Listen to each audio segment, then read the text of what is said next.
چقدر صدا تو دوست دارم، چقدر مثل بچگیام لالاییاتو دوست دارم، سادگیاتو دوست دارم، خستگیاتو دوست دارم، چادر نباز زیر لب خدا خدا تو دوست دارم.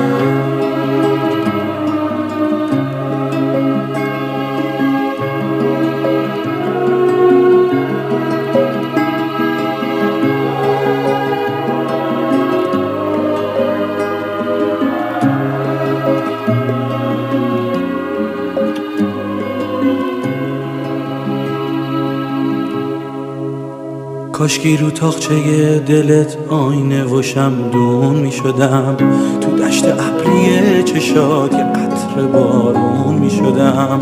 کاشکی می شد یه دشت گل برات لالایی بخونم.